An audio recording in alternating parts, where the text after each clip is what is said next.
Welcome, everybody, to this week's Jedi Alliance. We're going to be talking about the Rogue One International trailer. We're going to talk about Carrie Fisher's interview at Wizard World Comic-Con Chicago, hosted by one of the former hosts here, Ken Knapsack, all with my very special guest, noted actor, writer, and Star Wars enthusiast, Shannon McClung. Join us next. Welcome to Popcorn Talk, featuring movie discussion, news, and interviews. Popcorn Talk. We talk movies. And now, here's Popcorn Talk's Jedi Alliance. Welcome, everybody, to Jedi Alliance. This is episode 101. We are coming off episode 100. Hope you watched. What a fun time that was with Ken Knapsack, Joseph Scrimshaw, me, and of course Mark Donica. All had a good time. But Donica is out this week. He's traveling the world either with wrestling, AfterBuzz, Popcorn Talk, or maybe it's his honeymoon. I don't know. Either way, he's not here.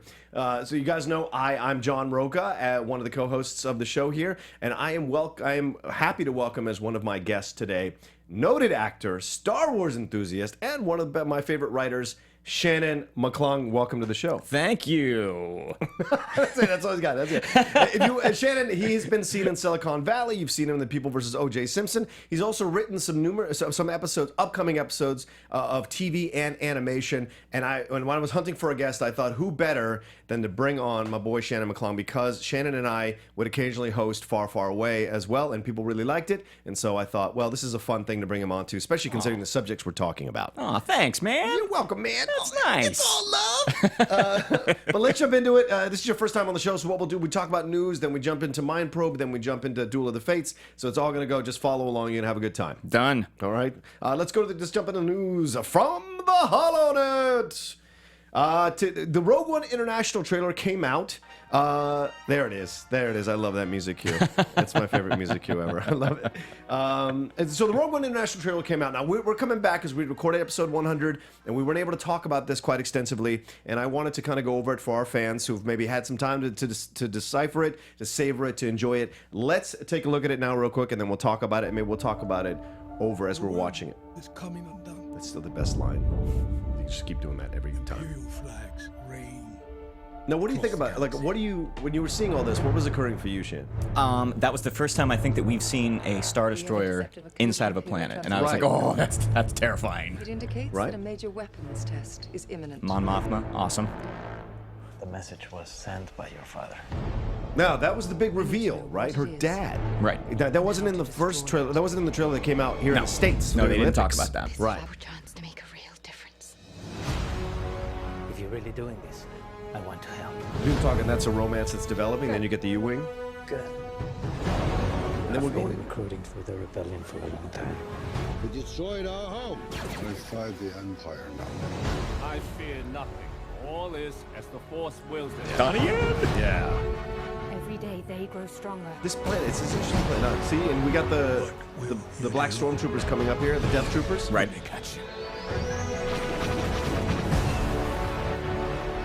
Right there, look at that. If you continue to fight, what will you become? Awesome shot. Yeah. Are you with me? All the way. May the Force be with us. See, and this is interesting to me, this as well. Right, so that we have the Star Wars story, and then boom, right, of course, Vader. I wanted to talk about it because two things. A, we finally get to mention that Galen Erso is her dad, is kind of the impetus for what's happening here, is the reason she's brought in. I'm assuming as much. What do you think? Whose side do you think he's on? Because they don't say they got a message. They say they intercepted a message. I think is what they hear, right? Is Right. What they said. So, I think they said they intercepted a message, Right. and it was from her father. The fact that he's sending a message, he's clearly with the Empire. Yeah. Like, he's clearly with the Empire. The circumstances in which he is with the Empire, whether he is an unwilling participant, Right. or if he's actually working with them, we don't know yet. And the fact that, she's the rebel. Yeah. She's a rebellious daughter. I rebel. Yeah, exactly. Yeah. Maybe she is saying, Dad, I'm doing my own thing. Yeah. I'm not going to be with you with this whole Empire thing. Yeah, it's kind of fuzzy, which I think is great, right? It leaves it up to the viewer to decide what it is, what's going on, and then we'll see as we see. Hopefully, we don't get that answer till the movie shows, and we can see it, because it's always nice to have surprises in a film when you're going to see it. What I think is interesting about this, because it's once again, it's very reminiscent of the Nazis thing, right? The Nazis did that too. When they got into power, they took scientists and they kind of, sequestered them to work on things for them. To develop their weapons. Exactly. And everything. Right. Whatever countries they took over, they would grab scientists or whatever and have them. If they could use them, they used them. If not, they had things to develop. And so it's there's so much going on in this. Obviously, it's been since the beginning. You've had that vibe of Nazis with the Empire and what have you. But it seems to be doubling down even harder this time around, especially with Force Awakens and the imagery of the red flags and the formations and all that kind of jazz that brought to mind Leni Riefenstahl's Triumph of the Will, or I think that's the name of the movie. And now you have this going on, some more references to this kind of stuff. And even just the imagery of the stormtroopers patrolling inside the city, these sort of faceless guys who are just sort of scanning back and forth, very robotic, very just, they're only there to look for trouble. That is their only purpose to be there. What do you think about her mentioning the Force? Because when we're introduced in the first trailer, the first or second trailer, she's seen as like some brigand, some thief, some kind of mercenary type vibe person. So for her to talk about the Force, she doesn't seem to initially give that vibe off that she'd be someone who would buy into that kind of stuff. It had that kind of Solo vibe. What do you think about her saying that? Exactly, and also like General Dodonna in Episode 4, right before the X-wing pilots went to go attack the Death Star, he said, "May the Force be with us." Right. Like, now, I don't think it means like we're going to see any sort of revelatory Jedi pop up out of nowhere. I mean, if we do, that would be a great surprise. Absolutely. But I don't think suddenly she's going to whip out a lightsaber. I think it's just sort of a good luck, everybody. Let's do this. We're in this together. Right, and it's good. It's good because I still love that they keep the shot of all of them together in the ship. This idea that they're all going on this mission and it's going to be like Dirty Dozen type vibe. Who knows who's going to win or who's going to live or die? And of course maybe some spoilers were given away. The last thing is, what do you think about the Death Troopers? Like, do you like this idea? Like, how does this tie into the New Hope vibe? Because this is supposed to end like 5 minutes before New Hope starts. Right. Well, I mean, what is it, Director Krennic?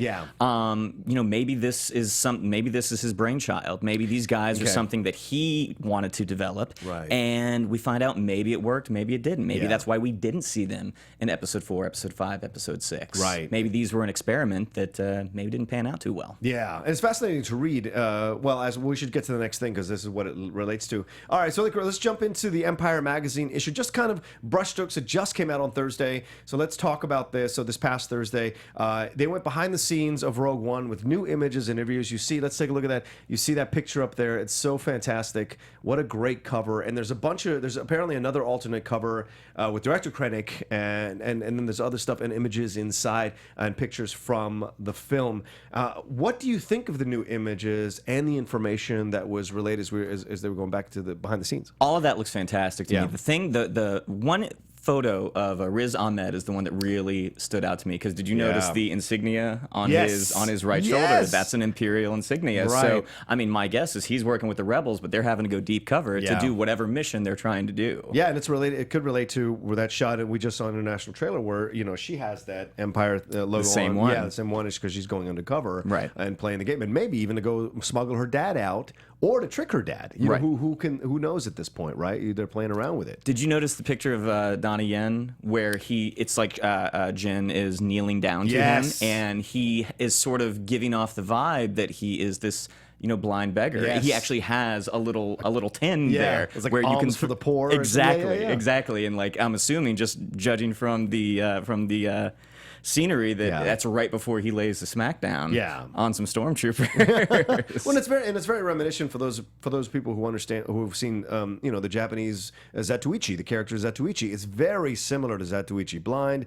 playing blind, but a master swordsman, and so I love that they're doing that homage. They're not making it overt. They're doing enough subtle references to it that if you are aware of it, that you'll get it and get a kick out of it, which I enjoy. I thought one of the things that stood out for me was Gareth Edwards talking about having a poster of Apocalypse Now in his office. That's one of my favorite films ever, and he said he wants to make a movie like Apocalypse Now in the Star Wars universe. Which is awesome. Right?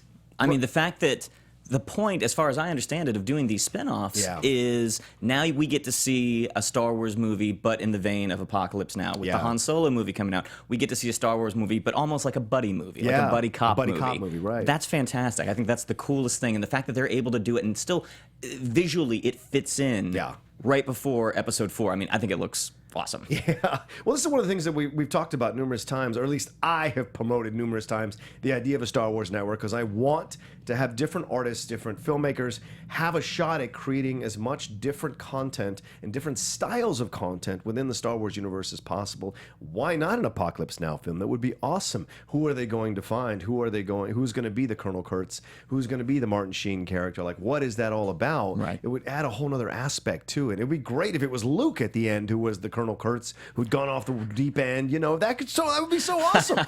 You know what I'm saying? He's like this crazy Jedi out there, like lording over the monkeys, that kind of thing, which is just brilliant in my opinion. There was so much too. There's Edwards talks about what inspired him by seeing that the London Canary Wharf Underground Station. He wanted to set something in that, so we're getting vibe of that we're getting the vibe of that architecture in the film. They talked about the Ewok stuff, which I thought was hilarious. The Caravan of Courage, which I hadn't heard in years. Do you remember that movie? Yes! And I was like, what? I had buried that so deep in my head that I had completely forgotten about it, that when it came up, I was like, what?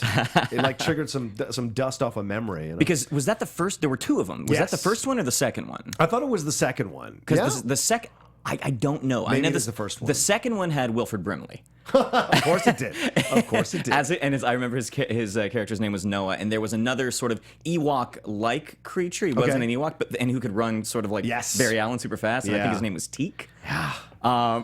These games they were playing with the franchise back then, or with the property back then, is hilarious. Now, and so I love the fact that he was sensitive about it enough to try to hide it from Lucas, and didn't know if he succeeded. And that tells you something, right? That tells you something. The Ewoks are still up for debate. Right. Till the end of time, I think the Ewoks will be up for debate. And I thought that was interesting that Lucas visited the set or visited the production offices, because as far as we know, like with Episode 7, he was sort of, hands off. Yeah, because they kind of rejected his ideas, so he was like, all right, that's fine, you do what you want to do then. Leave me alone. Which I think he's every right to do. I mean, look, he sold it, but he created it. And so if you're not going to take his ideas, he's got every right to be like, I'm good, then get out. I don't want to be where I'm not wanted.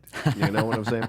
I do like the idea that they're going to mix the handheld scenes with the classic style, and that they're using the classic style for the Empire stuff. Right. Which is, of course, what we remember a lot from New Hope, and because most of it occurs on the Death Star or through the Death Star, and so of course you have Tatooine stuff, everything like that. But the scenes that really stand out for you iconically, other than the Two Suns scene, is most of the stuff on the Death Star or above the Death Star. Oh, totally. And there's that shot of Krennic, and I'm assuming he's on the Death Star or it's a Star Destroyer, but it's that sort of wide sort of porthole where you can see the planet. I mean, that looks right out of Episode 4. Yeah, which is perfect.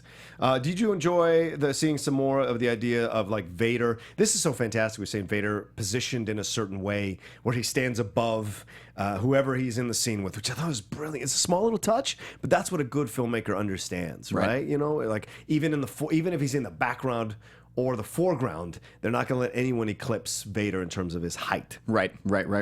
I'm so curious as to how he is going to be used in this film. I mean, I hope they don't overuse him. Right. But I hope that it's more than just that shot. Yeah. That hope maybe we'll get to see him take the battlefield. Maybe we won't. Maybe we'll get some sort of interaction between him and Krennic. Maybe we won't.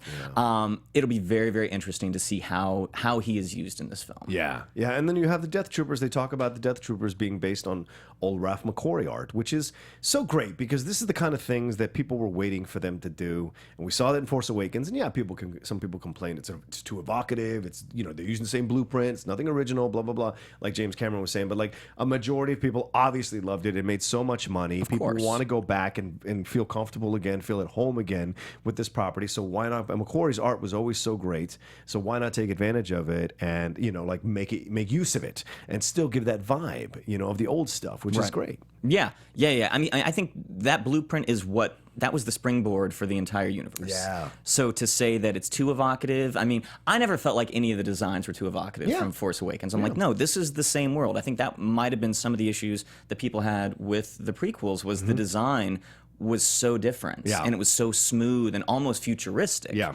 Whereas now they're getting back to like the down and the dirty. Like you can see the rivets, you can see the grease coming out of these machines. I mean, I think that's what works the best. Yeah, absolutely. And it'll have other films will expand it. Other films will go forward with it. Other films will play with it, and that's what you want to see. Like Rogue One has its evocative notes, but then we're going to see in Episode 8 something completely different. Right. And then we'll see in the Han Solo story where we're going to be at that and how far they're going to go in deep and what planets.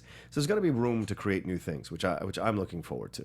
All right, let's move on from that magazine. Let's jump into this real quick interview that Daisy Ridley did over the weekend or a little bit at the end of last week, where she talked about the Episode 8 title, right? People have been clamoring and wondering and speculating when we're going to get that episode title. A lot of people thought it was going to be at Celebration earlier this year or at Comic-Con, possibly as a real outside chance at Comic-Con. But now she's saying that she doesn't think it's going to be released anytime soon. What's your opinion on this? How early should they release the title? I would be surprised if by the release of Rogue One that title hasn't been released. Wow. I would say a year. I think a year is good. Right. Personally, like let people be chomping at the bit. Get that excitement going. Yeah. Because how early was Force Awakens announced? I think it was like a few months before, like 6 to 8 months before. I think. Okay. I think, right? Or was it a year? I think it was a year? I feel like it was longer. Maybe it was, but I maybe it could was be a year. wrong though. Yeah, I yeah. feel like it was longer, but also they were building from the ground up again. Yeah. So they were trying to get the, stoking the fires again. But with Episode 8, Episode 9, I feel like a year out, I think that's good. Yeah. I think just the teaser. Do you remember that shot of Mark Hamill outside at Pinewood where it just had the 7 with the Roman numerals outside the soundstage? Right. I think that was a great shot. I think a teaser poster with the Roman numeral 8, I think that is all you need. I love the simplicity of that. Yeah, exactly. I think you don't want to give too much away. No. You don't want to make people start to speculate too early and start to guess. Like we saw what happened with Force Awakens. People were like, that script was leaked. People were so adamant to get details that it kind of almost caused a detrimental, was almost a detriment to the film, right. which is unfortunate. Yeah, when they release it, we're all going. So what does it matter when they release it, right? But I guess some people really want to get it ahead of time so they can start amping up for it. I think for me, let Rogue One come out and then release it in January or release it in February. Give it some time for Rogue One not to be confused, because there are people, and I've talked to people who are in different states, not in the cities, that go nuts like we do about, of course, that are like, wait, this is a sequel? People still think Rogue One might be a sequel to Force Awakens. So you're going to confuse the audience if you go, oh, well, he's another film and then another Star Wars film. And it's like, well, let them focus on what's in front of them before, and enjoy it and for a few weeks and get excited, and then get the cycle starting up all over again for Episode 8, release the title, and then people can start speculating on a whole new year. Right. Well, and Rogue One had that with Mission Impossible 5 with Rogue Nation. Like they had to hold off on that marketing because they're like, let's let Rogue Nation get out there. We don't want anyone to be confused. Yeah. Just because both of these titles have the word Rogue in it, and that's not a word you hear a lot. Exactly. Outside of the Star Wars universe. Is there anything in the title that you'd be looking for? Like,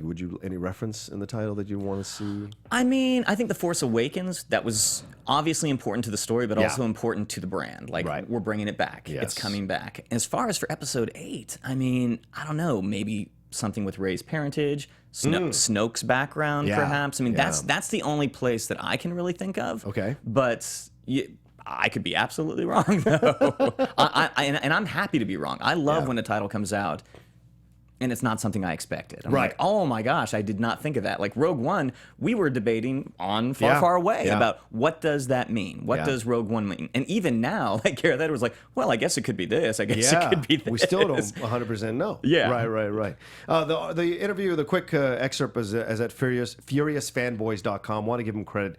The exact quote is, I heard it from Daisy, quote, I heard a title, but I don't know if it's going to be that, which is interesting. I heard a title. I really don't know much about anything. I heard the title a long time ago, which I like that reference, a long time ago in a galaxy far, far away, maybe before we started filming. And so I feel some things have slightly tweaked during production, which is kind of maybe a shot to the reshoots or whatever. Right. It's going to be a while before it's released, I imagine. Not that they've done reshoots necessarily in Episode 8, but there have been rumors about reshoots on Rogue One. So inevitably, there are going to be things that they change as they do Episode 8 as well, depending on how people react to things. So she gave a really good answer. She's so good at this now, which is amazing. So it's so great that she gives just enough to excite you, but not enough to get you thinking too much about it. Which I think is brilliant. And you figure the actors are not in those rooms. Yeah, right. Where these decisions are being made. Right, I mean, they're finding out before we are. Yeah. But they're not finding out. They're not part of that discussion. Exactly. Yeah, because they're actors. Right. We know. They don't tell us. Oh, we'll talk. They don't tell us anything. Yeah, we'll talk. Exactly. That's what they're afraid of. Sign the 70-page NDA. All right, let's jump into the next thing. New characters were revealed in these new toy releases from Hasbro, the Rogue One characters. We see a Scarif Stormtrooper and a Wampa-like creature named Moroff. Now, or Moroff. I don't know if I'm saying it right. Moroff, we don't know yet. I thought this was possibly inferring a snow planet, but this is actually going to be on Scarif. So, how does it have all this fur and exist on what looks like a tropical planet? Right. Yeah. Right. What's but your I feeling also, on this? well, I don't think that is. I mean, I guess the similarities with the Wampa are it's white and furry. Yeah. But the Wampa has those sort of horn tusks things. I feel like the Wampa is a lot bigger. Yeah. In comparison to like a normal guy. I think the only similarities there is that it's white and furry. Yeah. Do you like this character design? Do you think it's a cool little character? Yeah, yeah. I think the more new stuff that we see, I feel like the worlds, they should be populated with characters that we know, but they should also introduce new things. Yeah. The alien, I think is it Pow or Pow. It was in the Celebration trailer, the behind the scenes where it's they a show Rebel him Commando soldier. Yeah. where he's doing the gunner outside of the ship. Yeah. I'm like, that little guy, I think that guy looks awesome. He's going to steal the show, and he's in some of the art already. So he's going to be part of the show here. What's interesting about this is that to me, it's more. It doesn't actually 100% evoke Wampa to me. To me, it evokes more like another Chewbacca, like a Wookiee. Yeah, like a Wookiee. Yeah, he's got the weapon. He's got the straps and the weapon, the things on his belt, utility belt, for lack of a better term. So it looks like he's more of a soldier. He's going to be fighting for the rebels. So you get that vibe that it's like a new Chewbacca in a way. They're not making too big of a deal out of it, but it does look like a new Chewbacca to me. Now, do you see how his posture on the artwork on the left side, how he's kind of hunched over? Yeah. I feel like that's really interesting. That he doesn't have that sort of Wookiee-like posture where he stands so high above everybody else. The fact that he kind of is leaning over.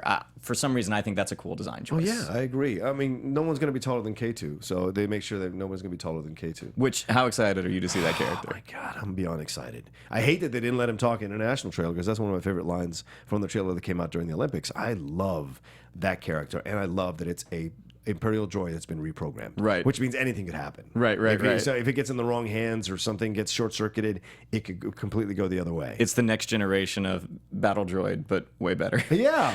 Well, someone was saying to me, during the thing, I can't remember who it was, saying to me, oh, no, it's comedy. That's comedy. I'm like, that's not comedy. That's black comedy, dark comedy, when he was like, the captain says you're cool. I'm not going to kill you. The whole idea that it could kill you, even to present the concept is, to me, such an interesting thing to explore, which I enjoy. Did it remind you from the Darth Vader comic, the sort of dark C-3PO and the dark R2-D2? Yeah, I absolutely did, and that's what I felt that vibe too. Because that's if you read the Darth Vader comic, that's those are the two most unsettling characters I've ever read in comics. And it's like to see C-3PO have an evil C-3PO is just so mind blowing at times. You're like, no, this image doesn't make sense. Right. You're reprogramming 30 years of my brain or 40 years of my brain. The red eyes. It's time to interrogate you now. I mean, so polite about what he's about to viciously. I like that we've got another pack there, which I didn't get an image of, but Rebel Commando POW versus the Death Trooper. So we have more of that. So that's going to be fun. As this stuff comes out from Hasbro, it's going to be so much fun to enjoy. Are you going to buy these kinds of things, or are you really selective on the toys you buy? Well, now, being an adult with a job, I see. We're doing that now. You have to be a little selective about certain things. Would I spend all that I could if I was fully able to? Of course. No, I really liked the Jen figure. The Jen picture was great. She looks really, really good. Yeah. And I'm getting a U-wing. That's for damn sure. Is it the U-wing that the wings flap out to? It's huge. That's fantastic. It's massive. They have a child holding it. It's almost as big as the child. It's big. When I say it's big, Jerry. It's big. No, I'm looking forward to it too. I want to see what I can. And once Jedi Alliance pays me 6 figures, I'm going to buy all the toys possible and talk about it. Right, Marissa? All right, let's move to the next thing. She didn't give me any response. She's like asleep right now. She doesn't care. All right, the Star Wars. The next thing we'll talk about is the Star Wars Battlefront Death Star expansion. You're a gamer. Yes. So I want to have you on to talk about this. This is another reason I wanted you to come on today. The new details were revealed for the expansion on Battlefront. And apparently it's 3 stages, or 3 phases rather. In phase 1, you'll be flying X-Wings and A-Wings against TIE fighters and TIE interceptors in space. Phase 2 will have players fighting inside the Death Star, inspired by the classic trilogy. You'll have Rebel infantry in there. There'll be chaos, and you'll be fighting with Bosk and with Chewbacca, which is awesome. Pretty damn awesome. And in Phase 3, you'll head back into space where the Rebels need to end the battle once and for all by blowing up the Death Star. Yeah. So here we go once again. This is from StarWars.ea.com. Once again, we have this idea that we're going back to the Death Star, man. I know people complain about it, but people love the Death Star. It still works. It's your introduction to the world. Yeah. In terms of the game, though, I was one of those that was a little disappointed with Battlefront. Yeah. I mean, there was so much DLC that you had to buy, and like I like multiplayer, but I like solo campaigns more. Yeah. So I will probably wait for this one, and I will wait and see what the response is, because Battlefront, I went out and got everything right away. Yeah. And I don't play it as much now. Yeah. Just because, I was just a little disappointed in the game, and I do feel like they have started to address some of those issues, and hopefully the Death Star will fix a lot of them. I think they address it every time they bring out new content. They do address it and get closer and closer to what the fans want, to what they, but still be able to, like, they have to walk that line of stuff they need to charge because they're still a business, right? And stuff they give you for free to give you a taste of what they can do, you know. And so they have to kind of walk that line. And to me, I agree with you. To me, they've been working in deficit since this thing came out. Yeah. Because there was so much anger from people. It was really split because people wanted more of a campaign, more of a first-person shooter type game that had a story that was very deep, like Uncharted or Assassin's Creed. They wanted something more like that, and this was simply a video game, which is so much fun to play. But then now you're right. After a while, you're like, how much more can I do here? Right. You know? And so and that's what we're waiting for the Visceral game. That Visceral game is going to be insane. But this looks fantastic. Are you happy that we're getting Bosk and Chewbacca? Like, oh, absolutely. Two choices. Absolutely. I love the idea that Bosk's in there. Like that's such a random kind of pull. To be like, the one guy from Empire Strikes Back, the lizard guy. Yeah, throw him in there. Yeah, but it's because they had Greedo on before, and so it's like they're doing these little things, and I think that's so great because they still evoke the original trilogy. I mean, it just seems very clear across all media that they want to evoke the original trilogy for a little while before they start expanding out into newer and newer areas and create. Like I think Rebels does a great job of using Legends stuff or bringing Legends stuff in, but the more mainstream stuff that has higher access, people they're trying to evoke original trilogy more and more in the things that they do. Don't you think? Well, yeah, because I mean that's what people fell in love with. Yeah. It was that original trilogy. Yeah. So I think and I don't think it's going back to the well. I think this is the world you've established. Yeah. Continue building out from it, but at the end of the day, you're always going to have that base, that sort of ground floor that you established with that original trilogy. Yeah, and we'll see what happens with that, because I mean, how they're going to take it and go with it is going to be interesting to see how much further they're going to push Battlefront. You know, because like how much more can you go? How deeply can you go? Because once these other Star Wars games start coming out, they might be limited on the stuff that they can do. Right. You know, and how much the response is going to be, because they'll be distracted by other games. Of course. Like the old Battlefront games that were on, the 360 and the original Xbox. Those were great. Like they didn't necessarily have a single player campaign. Right. It was sort of more just a progression that you go from this planet to this planet. There wasn't really a story. Yeah. But because you could do so much more as just one person playing the game, I think that's where sort of the disappointment came from the new Battlefront for the next gen systems. Is I want to say, the first night I got it, I'm like, I don't want to play with anybody else. I want to play, solo right now. Yeah. And it was like 4 levels. Yeah. And they were not that dense. I mean, it was pretty. I was like, oh, okay. Yeah. Too bad.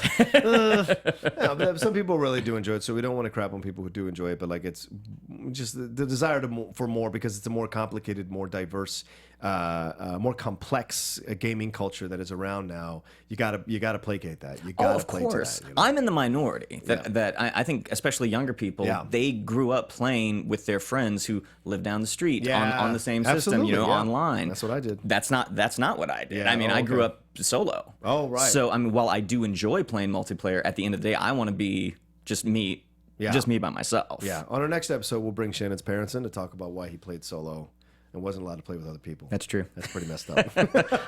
Locked in the tower. Like Rapunzel. Here's all your stuff. They slide the games under the door. Instead of my hair, I do the control wire. All right, that's all the news from the HoloNet. Let's move on to our main topic. I wanted to talk about this for a couple of reasons. Carrie Fisher was at Wizard World Comic-Con Chicago. She did a panel, and it was just her being interviewed with Gary the dog, of course. But she was interviewed by Annie Signor at Screen Junkies, or Signor, right, at Screen Junkies, and creator and former co-host of Jedi Alliance, Ken Napzok, one of our personal friends who was here last week for episode 100. One of my personal friends as well, one of the guys I love a lot. So let's talk about did you read through the interview? Did you watch the whole thing. You watched the whole thing, yeah. Right? It's like 52 minutes or 32 minutes? It's a little under an hour. Yeah, which is, and there's so much in there. What did you think of the overall interview?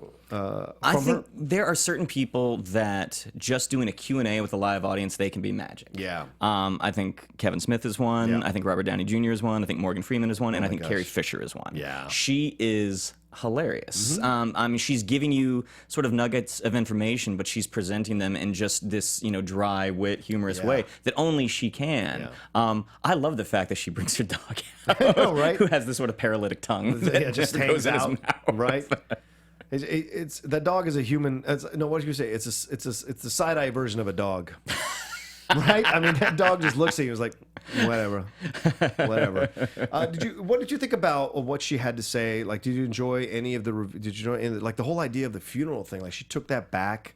That was because really she got interesting. in a little bit of trouble for that. They always do, and every actor does this, and it's funny in the Star Wars thing because they're the ones shooting their mouths off, right? And it's going to happen. You're going to be interviewed all the time. No one knows what that's like unless you're one of those people, and occasionally you let things slip. But none of them ever go back. You know what? I misspoke. That's my bad. I'm sorry. They all go, oh, people took it and ran with it, and they shouldn't have ran with it, and oh, I didn't mean that, and oh, people are being ridiculous. It's like, you said it. Well, yeah, but I think the moment you apologize, you're admitting, like, yes, that is, you're admitting that the thing that you let slip is going to be in there. Yeah. So I think if you kind of play it off like, you guys are crazy, that's not what I meant, and by the time the movie finally comes out, no one cares enough to go back and be like, hey, remember when you let it slip? You did let it slip. No one cares at that point. As long as they just kind of brush it off to the side, I think that's the more effective way to do it. I guess you're right. But I mean, she's fascinating to listen to. Yeah. I mean, really, if you think about it, within the world that Force Awakens established, would there be a giant state funeral for Han Solo? Yeah. Maybe not. I mean, he left. Mm-hmm. He went back to smuggling, and yes, he was instrumental in the destruction of Starkiller Base. Yeah. But at the end of the day, like, this guy's not the celebrity that he used to be. Even Finn had to ask him, like, wait a minute, are you this guy? Right. So he's not in the spotlight anymore. Now, if Leia were to have perished, right, that's a different story. But Solo never really was in the spotlight in terms of the rebels. He was always an assistant or a helper or part of the battle or part of the war. But Leia was the central point. She was the face. She was the face. Yeah, since the beginning. Yeah, since the image, in R2-D2's body, like since the whole thing, it's been Leia. And so yeah, you're right. There wouldn't be a massive state funeral for Solo, but maybe there is some kind of funeral like they had for Vader at the end of Jedi. You know, there was a funeral there in Endor, but it's what would they have done for Solo? And a lot of people are speculating this means he's still alive because Kathleen Kennedy said everyone's coming back. Everyone's coming back. So what? And she pulled it back. So what does this mean? I mean, I love the idea of him coming back because even though like it had sort of been telegraphed before Episode 7 came out, there was the very strong rumor that this is it. Even though I got reamed about it on movie fights, people were like, "You ruined it." It's like, man, what? Have you never picked up it's been speculating that for months. I mean, you didn't ruin it like that guy. Did you see that photo on the internet of a guy with an SUV who had a bumper sticker? No. Did you not see this? No. A guy had a bumper sticker made and put it on the back of his truck. Or maybe this was just a grand Photoshop. Maybe I'm wrong. Maybe it was. But it said, Han dies. Oh, my Lord. That guy has every right to be pulled out and beaten to death. Sure. Like by moviegoers. I'm joking. Well, his car was definitely keyed. Yeah, like, come sure on. It was. If that's real, I'm sure all the tires were popped out. No, but this funeral thing, she did it again. She let it slip, talking about the idea of like consoling Rey over Chewie, and said, well, Rey's had a harder life and Leia knows it. Yeah, I think does this mean parentage? Does this mean, like, what does this mean? I don't think it's parentage. Okay. I think there's two ways to look at it. Okay. One, I think it's the way that she addressed it was very like, well, Rey, I mean, watching the interview, the way she said it was, well, Rey's had a harder time than Chewie. It wasn't her taking a moment and saying, Rey's had a harder time than Chewie, wink, wink. It wasn't anything like that. It was just sort of an off-the-cuff remark. That's the way I took it. Yeah. But if you go the other route where you say, yes, just because she didn't continue on in her sort of Jedi sensitivity training, she still has those feelings. Like, she still has, you know, she can still pick up on things. Yeah. So I think she would be able to tell, like, yes, Chewbacca, Han saved him a long time ago. Right. This girl's been dealing with more recently. Yeah. So I think there is the possibility of that. Well, I would take issue with it because if I lost my best friend of 4 decades, I would be pretty distraught over some girl that just picked up on a planet who's been kind of scrounging for her life. Let me just tell you that right now. And if we had been friends and you go and hugged her, you just met her a week ago, and you hug her more than you hug me, we're going to have words. And I'm just going to say that right now. I'm going to need some loving because my best friend died. And I had to watch it happen and be unable to stop it. And only shot the dude in the leg. Well, yeah. and taking him out. And not only that, it's like, hey, your son just killed my best friend. Yeah. Hey, pal. Hey, lady. Did you know that she had script doctored some of the stuff in the prequel trilogies? Like, I think that's what she's saying, right? Yeah. I think she said, like, George had flown her up and, like, asked for her advice on a few things. Yeah. And the way she put it was, well, you know, the scripts are so closely guarded that it was hard for her to be effective. Because she's like, listen, you can read it in this room. Yeah. And here's how much information we're going to give you. Right. Like, he wouldn't have, you know, revealed all the cards to her. Right. With the way she kind of shoots off in interviews, probably smart not to reveal to her. Because she kind of would let certain things slip. Yeah. But I think had she contributed more, there could have been more some of that humor that absolutely was present in the original trilogy that you didn't really get from the prequel trilogy. Like, they really didn't have a character in the prequel trilogy who could pick up the mantle from Han Solo, who could be funny. Like, they gave Ewan McGregor a few one-liners, but it's just different. Yeah. It's just different. You're right. And it's not the same kind of vibe to it. And I think the prequels themselves didn't have room for something like that to exist, the way it was constructed. Right. They didn't have time for something like that, like a rebellious, smart-ass type guy. I don't think they had space for that with what they were creating, this very serious thing about the Trade Federation. Agreed. It was so much weightier and heavier than the original trilogy, and so it would have been so out of place to have someone like that, I think. Yeah, and even like the few one-liners that they gave Hayden Christensen did feel very out of place. For a number of reasons. Yeah, like at the end of episode 2 when his lightsaber gets, they're in the smelting factory and his lightsaber, like, Obi-Wan's going to kill me. It's like, what did you think about her debunking the myths about her losing weight? This has been a huge thing that was going around a long time, that she was like, you know, you got to lose weight to stay. And I remember, if I remember correctly, she had said this in interviews, or people had inferred this from interviews with her, that she had felt this pressure to lose weight. And she kind of lost, and she said she lost weight for Force Awakens. Right. So did she lose weight? Do you think that she's just going backwards and now kind of like being okay? Well, she said Disney doesn't hound her about it. Right. Which that I fully agree with, because I mean, you can look at photos of her and Mark Hamill prior to filming Force Awakens, and they are bigger. Yes. They for both, lack of a better term. Yeah, I mean, they both got a little more svelte for the film. But at the end of the day, I mean, do they want her to be one? I think there's conditioning. Like shooting on a film like that, it's long days. It is. And being in better shape is going to put you in a better position to work those long days. Yeah. But also, she's not going back in the gold bikini. Yeah. I mean, so I think, yes, they probably wanted her to get a little more healthy, a little more fit. Yeah. But no, they're not going to be, hey, you can't have that Cheeto. Yeah. I mean, I would doubt it. Put that Cheeto down. Put the Dorito down. No, I know, and this is kind of thing is interesting because Mark lost all that weight and then there was only one scene. So it's like, you know, did all that work for nothing. Kind of did all that work for nothing. So did you enjoy anything else about what she talked about, like what she was talking about in the one interview? of the questions that during the Q&A was like, hey, what films do you regret turning down? Oh, wow, yeah. And she said, listen, I never turned anything down. She's like, I was never one of those people that was sort of at the top of the pyramid that I could afford to turn things down. She's like, there were things that I was up for that I didn't get, that I was disappointed by. But she's like, I never turned Terminator down. Yeah. Carrie, she's right. Well, and thinking about that, it's Carrie Fisher as Sarah Connor. I'm like, God, that's a different movie. Carrie Fisher as Sarah Connor. That's a way different movie. I mean, can you imagine her getting into the Linda Hamilton shade for T2? I mean, that's I can't imagine that, no. That's a different movie altogether. Yeah. I guess there was a rumor that she had turned down Blue Lagoon as well.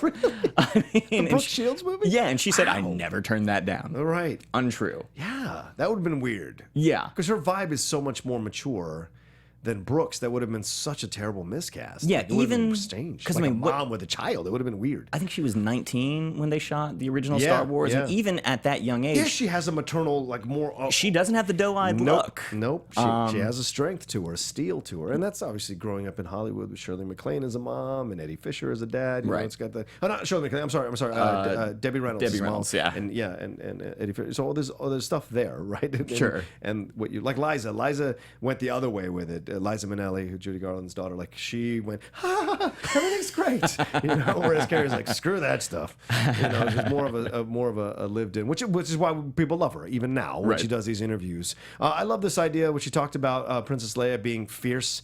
You know, do you want her to be that? And she said it's not any difference. She was neglected by my father in both universes, you know. And she's like, you don't want to screw with me in neither one.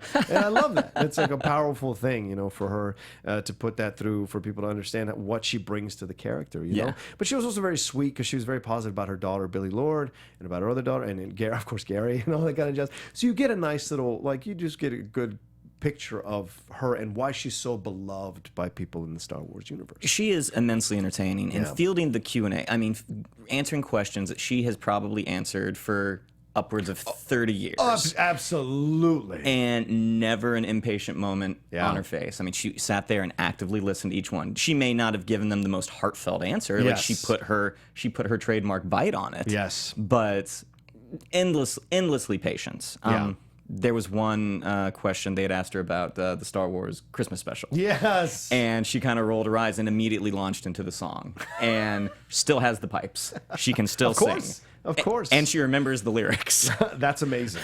That is amazing within itself. But I guess doing these over and over again, you kind of have to, right? Right. Get into these kind of things. What I liked about this, too, is what she said quickly. The last thing, I guess, is what she talked about Luke. What would she say to Luke? It's like, where have you been? I've been handling this whole thing by myself, which is really true. Like, I wanted to highlight this real quick because it's really true. Everyone else gets to go off on their journeys and, like, you know, all the guys who go off on these real emotional journeys, taking off. Solo goes back to smuggling. Luke takes off to another planet. It's Leia who stays strong. Right. And pushes forward because there's a bigger thing. She's been taught since birth, since being a princess, that there's a bigger picture that she has to focus on. And I think that's one of the things that's so fantastic about her character and that we kind of take for granted. Right. Because we love to watch these other people go on their colorful journeys, their emotional journeys, you know, but there's not a lot of love for the person who stays the course. No, Jimmy Smits taught her. Yeah. You don't neglect your responsibilities. That's right. That's right. Bail Organa taught her, right? Exactly. But that's what's so great about her, and she's such like, you just cherish that we even had Carrie Fisher cast, like the luck of having Carrie Fisher cast in this part that still endures for years and years, able to do it again in Force Awakens, and even in these interviews really show you the solid foundation you have of her as a person, even though if you read her backstory, if you read her books about herself, if you watch her one-woman shows, this woman went through a lot. Right. A lot. Like drug abuse, you know, alcohol, those kinds of things, unrest in her family, unrest in her marriages, you know, all these kinds of things that she went through, but she soldiers on. And I think there's a dignity in that, and there's a respect, hard-earned respect from all of us who watch her. Don't you think? Yeah. Definitely. Yeah. So it's so much fun. If you guys can find it, it's on YouTube. Watch it. Once again, Ken Napzok, one of the former Jedi Alliance hosts, of course, one of the creators as well, is co-hosts it with Andy Signore and what have you. All right. So that'd be awesome. Take a look at it. It's I think it's like 52 minutes or something like that. So, you know, it's worth it within your day to take a look at that thing if you want. Just got a special delivery. I don't know what's going on. Oh, yes. All right. Yes.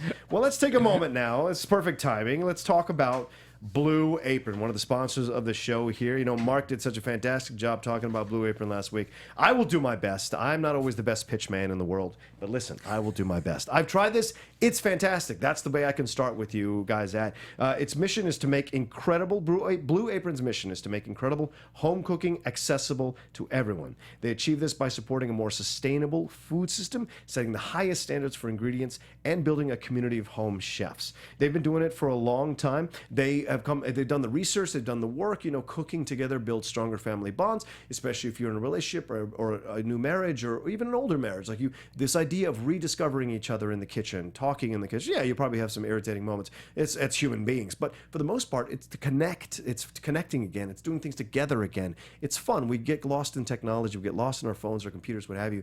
Reconnecting with the human reconnection is so important, and something as simple and basic and primal as cooking to be able to eat really does help people connect again with what they had there. You'll spend a lot. Those who spend a lot eating out or high-end grocery chains can now spend under $10 per person for a healthy, delicious meal. Some of the meals that are available in September: paprika spiced shrimp and cheddar grits with tomato and sweet corn. I'm going to try not to slobber all over the microphone like Homer Simpson as I talk about these things. Spicy hoisin chicken stir fry with baby bok choy and sesame ginger cucumber salad. Eggplant and chickpea tagine with, I hope I'm saying that right. I mean, I'm a meat and potatoes guy. With island pepper, tomato, and couscous. Summer udon noodle salad. Oh, I love udon. With cherry tomatoes, corn, and summer sweet pepper. These are fantastic, right? This fresh, high-quality ingredients that taste better and are better for you. So it's important to know where your food comes from. A Blue Apron, they talk about your personal experience. They do the fresh summer vegetables, the ingredients, all this stuff. They want you to talk about them and spread the word online as a community as well, which is really great. And as we said, for less than $10 per meal. When you go out, you're spending what, Shannon? What are you spending? 20 or 30 bucks? Like when we go hang out, we're spending 20 or 30 bucks a meal. We spend way too much. Yeah, we spend way too much when we go out, right? With those 30 bucks, that's three dinners in a row, 3 days in a row for just 10 bucks. And that's what's so great about it. There's new recipes that are created weekly and not repeated within the year. You can choose your meals. It's flexible because you can customize your recipes each week based on your preferences. So if you're a vegetarian, if you're a vegan, if you're a pescatarian, if you love all kinds of meat like I do, and it shows, right, from my amazing body. You can choose the delivery options to fit your needs. There's no weekly commitment, so you only get deliveries when you want them. So you're not like tied into a contract like a gym or a cell phone or a cable company. You can just get the stuff when you want to get the stuff, and each meal comes with step-by-step, easy-to-follow recipe card and pre-portioned ingredients and can be prepared in 40 minutes or less. And it's true. I've done it. It's amazing. If a grunt like me can create the food that they... Like this, I can't even pronounce half the stuff, and I can create it. And if they can make it that simple for a guy like me, trust me, it's going to be simple for you too. All right? You check out this week's menu and get your first 3 meals free. That's right. If you check out this week's menu, you get your first 3 meals free. All right? That means a day of food that you can enjoy, or 2 or 3 days of food that you can enjoy that you don't have to pay for. And you get free shipping as well. You go to blueapron.com/Jedi. You will love how good it feels and tastes to create incredible home-cooked meals with Blue Apron. So don't wait. That's blueapron.com/Jedi. Blue Apron, a better way to cook. And I'm not lying about this stuff. Do it. Yeah, I read it off a script, but I'm telling you, I had personal experience. Listen to me. Go do it. Enjoy it. Get healthy. And in a week or two, send me comments. If you've done this, send me comments, tweet at us. Let us know if you've lost weight. Let us know if you have more energy. Let us know, because if you eat better, you feel better, you function better. That's just life. And the human beings, that's how we're built. So there we go. blueapron.com/Jedi. Go to it, order, and enjoy it, and then let us know what your experience has been like. All right. That's the promotion part of the thing. Let's move on to the next part of our show. It is the Jedi Mind Probe. Mind Probe. Let's take a look at it here. Oh, thank you, Marissa. That's very sweet of you. Let's take a look at the Mind Probe. What have we got here? Is it up? Oh, I guess she'll find it here. As some of you guys know, when we do Mind Probe, we pick your fan questions off the Facebook page. Please go to Jedi Alliance Facebook page, like it, and you'll see all the things we post, and you can comment on it. I picked 3 of them out. 2 we're going to answer distinctly, and the 3rd's going to be rapid fire. So the first one is from Tyler Vickery, and he asks, rumors still swirl about a standalone Boba Fett movie. If in this movie, the villain was another bounty hunter that Fett had to go up against, which bounty hunter would you put in that role and why?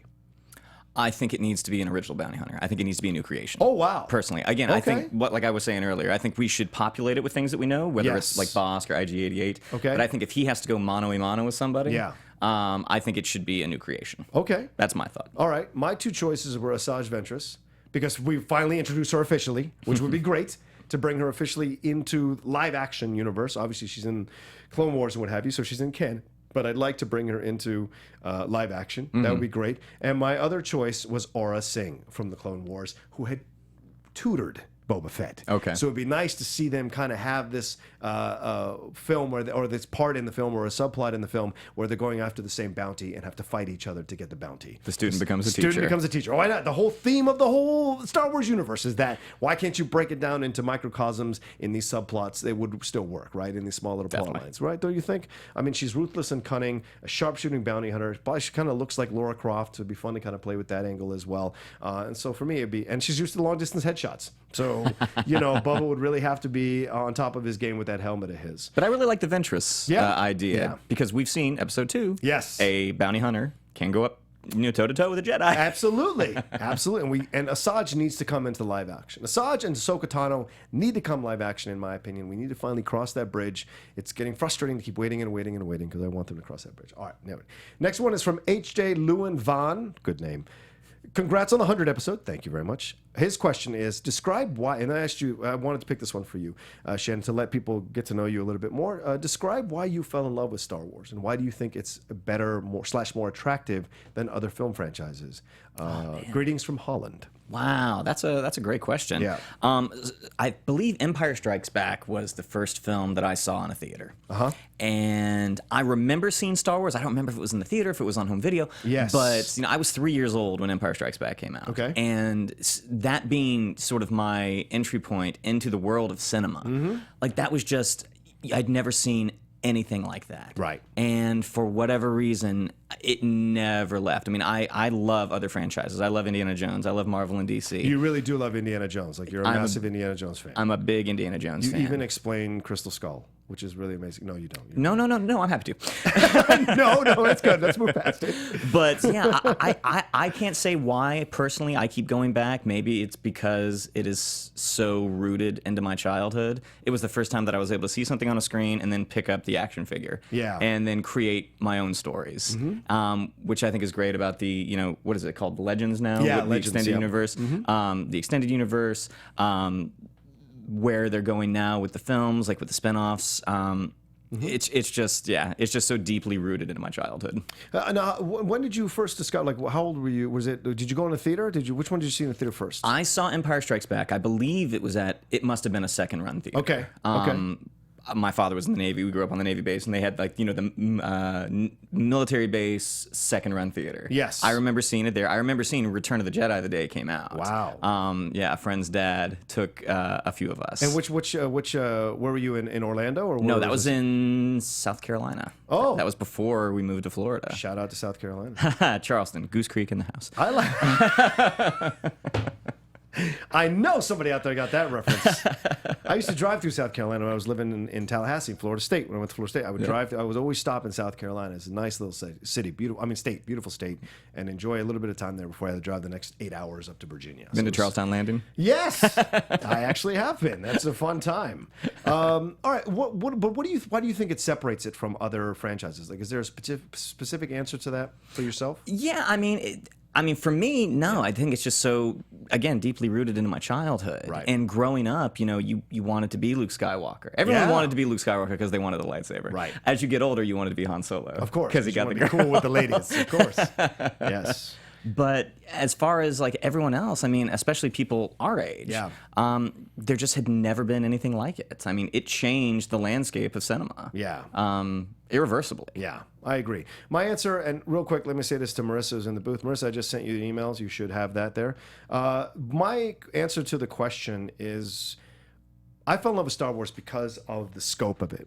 Like, Star Trek is always Star Wars versus Star Trek, right? Star Trek is more, to me, is more of a societal thing, right? It was more about, like, racism, and can we get along, and communism, and the fourth wall, the Berlin Wall, like this whole idea of coming together as a community and in order to survive, right? It's more of a United Nations type of show, whereas Star Wars was about exploring the humanity of you, like your journey, like because there's someone you can identify with in the Star Wars universe always. Like you said, you can start out Luke and become Han later on, or you can start out as Han and become Luke later on, because you want to be the hero of your own story. You don't want to be a smuggler or a brigand, and you actually want to figure out where's my place in the universe, right? The two sons moment, even into Jedi, where he has the moment with his dad. Like, how many sons have had those moments with their fathers, who were not loving or were too military or were, for whatever reason, have something happens to them as they grow later in life and they become softer, more vulnerable, and they have that moment where they come to the good side, where they kind of walk away from the past treatments, and you both have like a moment of understanding. And there's something in that, right? You don't get that in the Star Trek universe for the most part. This is a more personal thing. Even with Han and Luke, that's a bromance. You know what I'm saying? And then you have Leia, of course, that's a sweet little romance. But then you have Han and Chewie. That's also a friendship that's beyond a bromance. Han and Lando, exactly. Mending broken fences. You always have that friend who's kind of like, oh man, I don't know why I'm friends with you, man. You always test my limits. You know what I'm saying? And there's always that one person like Leia who cannot be affected by what happens, rolls through things. They bounce off her, and she keeps going forward. Yeah. Male or female, we all have someone like that in our lives. And so it's just like this guy, and the whole idea of overcoming evil, because you have to believe that there is good and that good will eventually triumph. Right? It's not that way necessarily in Star Trek universe as a comparison. So I think that's what works. And I think there's so many more colorful characters. And as we've seen, because it's lasted for so many decades, there's so much to create, from Old Republic to the extended universe, to the Legends stuff, to the video games, to the comic books. There's constantly new worlds, constantly new characters, new creations, and people get even more excited. It's such an expansive world that I think that's what separates it from from all the other franchises, because there's so much to explore. You leave each movie wanting to know what happens next. Yeah. It's even if you're not happy with the movie, you want to see what happens next. Yeah. I remember leaving Empire as a little kid and going, oh man, that's his dad? This is something else. We got to wait years to find out what happens next. All right, we're running out of time, so let's do this quick fire. This is the rapid fire. Christopher Schmidt-Frerick, I hope I said that right, sent us a bunch of questions. So here we go.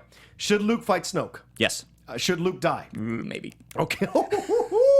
When should Rey fight Kylo again? Episode 8 or 9? 9. 9, agreed. Should Hayden Christensen make an appearance in Episode 8 and talk to Luke? No. No, not till 9 maybe. Should they introduce Jedi and or Sith holocrons? If it furthers the story. Right. Not like midichlorians. Okay. Since we all could watch it several more times now, what's your favorite scene from Force Awakens? Ooh, tie. Okay. A tie. Okay. When Rey gets the lightsaber. Yes. First time, I cry every time. Wow. Every time. When it flies through the air and she catches it? Yep. Wow, that's interesting. Okay. And Finn and Poe in the TIE Fighter. Yes. Oh, okay. Okay. Done. The introduction, where he gives him the name Finn. Okay. For me, it's the moment when Solo strokes Ben's face after he's been stabbed. Oof. That moment is so powerful. And of course, the Han and Chewie moment. Chewie, we're home. Yeah. That still moves me, still messes me up. Even with the trailer, even in the movie, it still works. What have you? All that still works. And one last thing.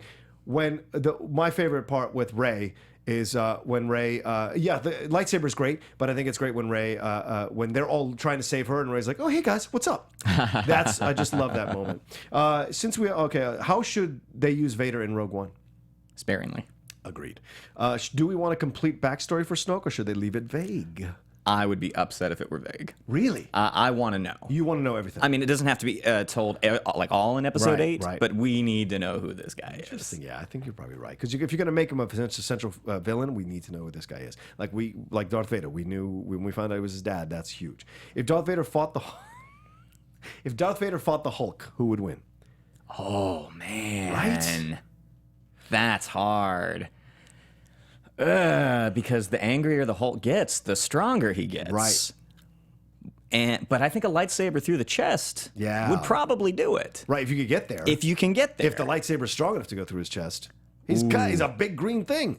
Ooh. I still think it'd be Vader because of the Force. Yeah. Yeah. He eventually, but I don't know, he might get tired. It's possible, and we saw Darth versus Batman. Yeah. And I can't talk about that. The guy who played Batman is such a jerk. Which Star Wars character would be the best wingman while trying to pick up a girl/guy? BB-8. Oh, nice. That's the Nailed it. That's like having a lost child or a really cute dog. Wow. The girl is going to want to keep talking to you. I would say Poe would be my best wingman. I think Poe would be a great wingman. Yeah, Poe is my favorite wingman, and I would never bring Lando. No. He would steal your girl from under you. No, he would steal your girl and leave you with the check. Absolutely. Say, man, sorry about that. I didn't know this was your room. She had a key. That kind of thing. Lando would screw you. All right, let's move on real quickly to Duel of the Fates. Yes! Thank you for queuing that up, Marissa. I love this song so much.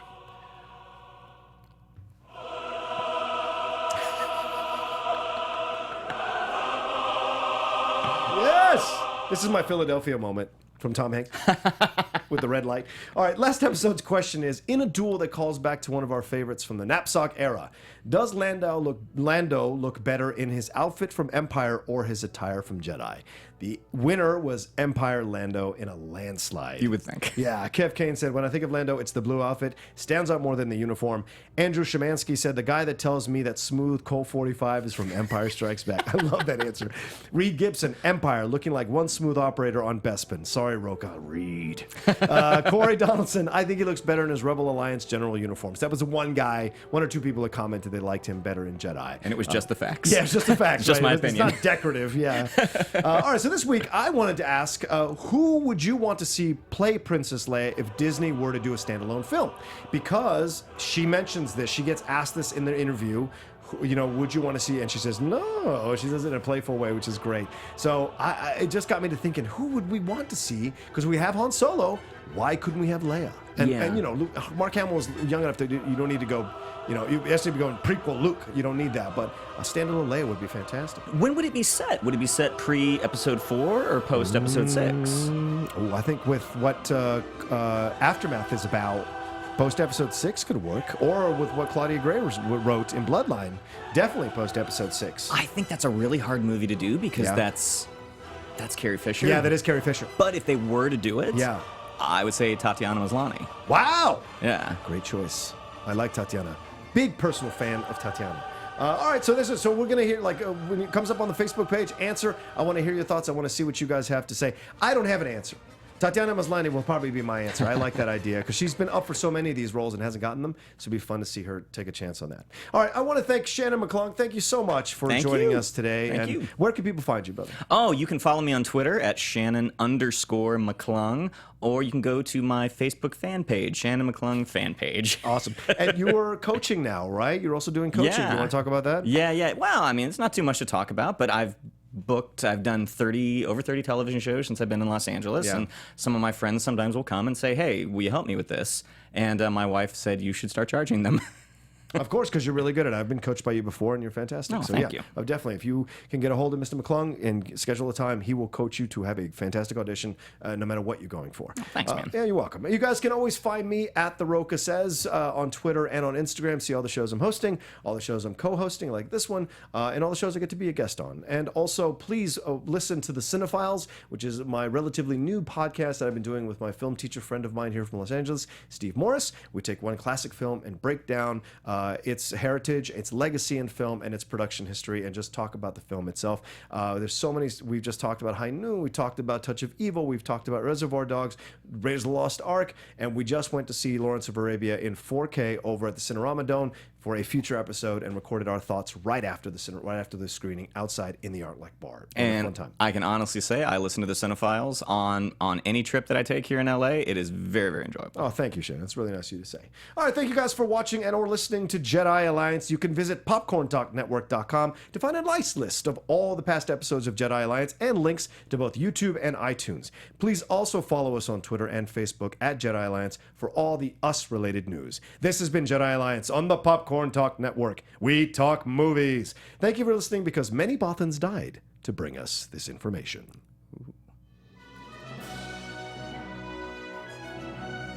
From producers Maria Menounos, Kevin Undergaro, Phil Svitek, and the entire Popcorn Talk Network, we would like to thank you for tuning in. For questions or comments, be sure to visit popcorntalk.com. I'm Sir Richard Wentworth, and this has been a presentation of the Popcorn Talk Network. The views expressed herein are those of the hosts only and do not necessarily reflect the views of the Popcorn Talk Network or its owners or principals.